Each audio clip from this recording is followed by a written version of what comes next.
Ford, Dodge and Chevrolet.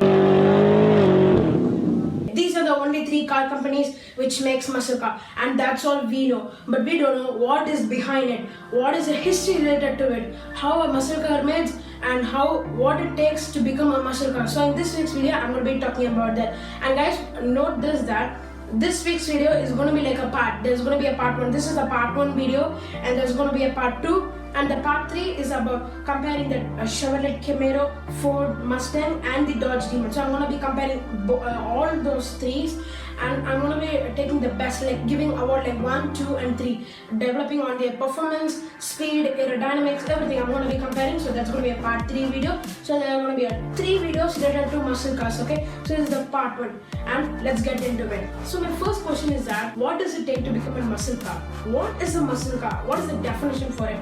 So a definition for a muscle car is a term given to high performance scoops in America. And now let's see, what does it take to become a muscle car? These are some of the laws or rules which it should obey to become a muscle car. A large V8 engine in the most powerful configuration offered for a particular model, rear wheel drive, should be manufactured in the United States, a relatively lightweight 2-door body design, and should be sold at an affordable price, being designed for straight lines, drag racing while remaining street legal. So these are the 6 things which it should obey to become a muscle car. So this is what it takes to become a muscle car. The muscle car were first known as supercars in the United States. So the main reason, like I said before, drag racing. In 1960, the performance and popularity of muscle car grew so much better as more Dodge, Chrysler and Plymouth and Ford battled for supremacy and drag racing. The 1961 Chevrolet Impala offered an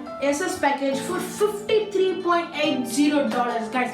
$53.80 for an SS package. Right now, like the Camaro's package costs around 11 or 12 grand.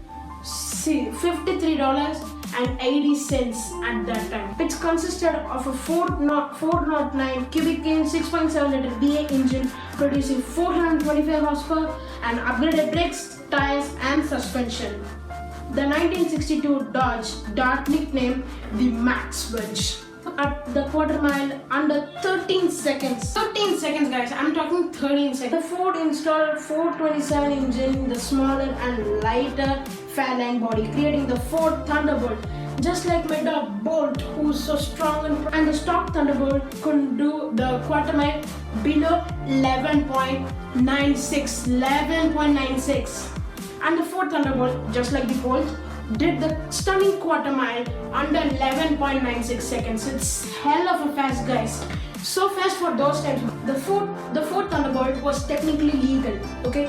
It was technically legal, and there was one major problem. It wasn't a good ride for people. Getting back from the drag strip to and fro from the drag strip, okay? To and fro from the drag strip, let alone on the street every day. That was the main problem for them. So only 111 examples of the Ford Thunderbolt was produced ever. It makes one of them as rare. I don't know whether it is $1 million worth, but I think it's rare because 111 seems to be its a limited. So the General Motor competitor to the Ford Thunderbolt was the Chevy Impala, but this one had a Z11 package in it, and this was like a limited edition, and Chevrolet only produced 57 examples of it. Z11 Impala was powered by a 427 cubic inch 7-liter version of the W series big block engine, which was officially rated at 430 bhp, metric heads, 321 kilowatt, and with a compression ratio of 13.5:1. Modify this to drink ethanol, okay? E85, 1964, a drag racing version of the Dodge Dart, of the Dodge 330. I'm talking about Dodge 330 was designed, and it was also called as a 330 lightweight. It was powered by a 426 cubic inch 7-liter version of the Hemi racing engine, which was officially rated at 425 horsepower and one more time 312 kilowatts. The weight reduction measures also include an aluminum hood, lightweight front bumpers, fenders and doors, Lexan side windows and no sounding materials was included. Like other lightweight cars of the era, we have seen Rolls-Royce giving warning symbols of no dog should be coming to the boot area or dog shouldn't enter the car itself because you don't want fur. But still, Dodge, they had the best caution logo, I would say. You know why? Not recommended for everyday general driving. And its design, this had the best caution symbol I would ever say. You know why? It said designed for supervised acceleration trials, not recommended for general everyday driving because of compromises in the all-round characteristics which must be made for this type of vehicle. You see, this is the best caution. You can see they say it's not everyday driving. So that really mean, I don't even want to express. It itself speaks for itself. You can see what I've read, the caution logo. Oh my god, this is a hell of a power. Let's see what does it take to know that hell of a power. This was using the 426 Hemi racing engine, which was limited production 1965 Plymouth Satellite 426 Hemi. In 1966, the race version of the 426 was detuned and it was made a street Hemi. The detune, you see, why? It made a hell of power and it was so powerful that they needed a street version really because everybody wanted to drive it and they said only drag strips, and when there's a sit drag strip, some people got scared and they really loved that also, they wanted to drive, so they had a detune.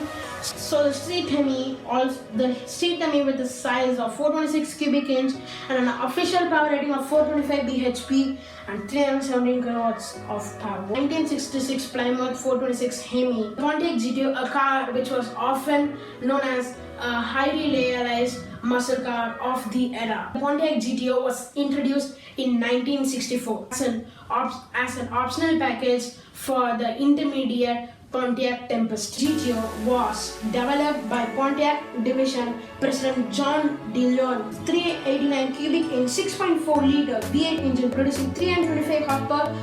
If you want 242 kilowatt now. Okay, the success of the GTO made jealous. Okay, most of them felt jealous. Like GM felt so jealous that they started to develop intermediate based cars, like the muscle cars, intermediate based muscle cars.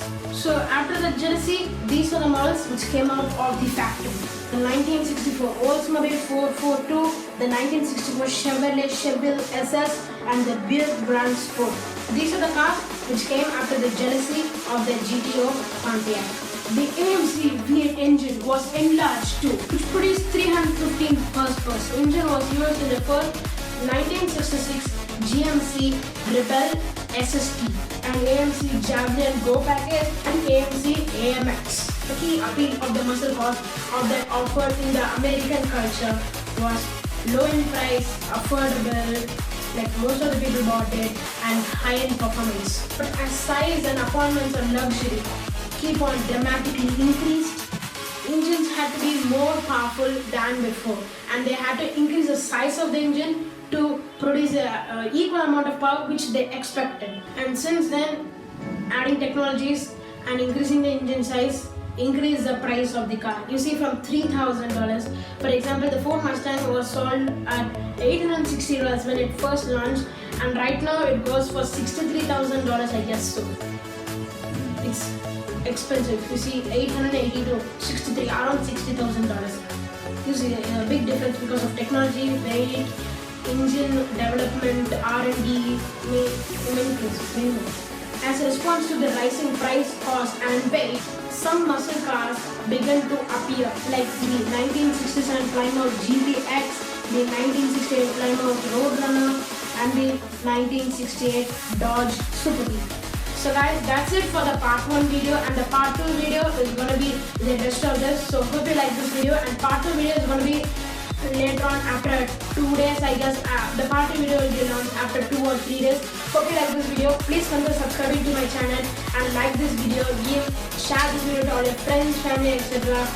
And that's it for this week's video, and I'll see you next time.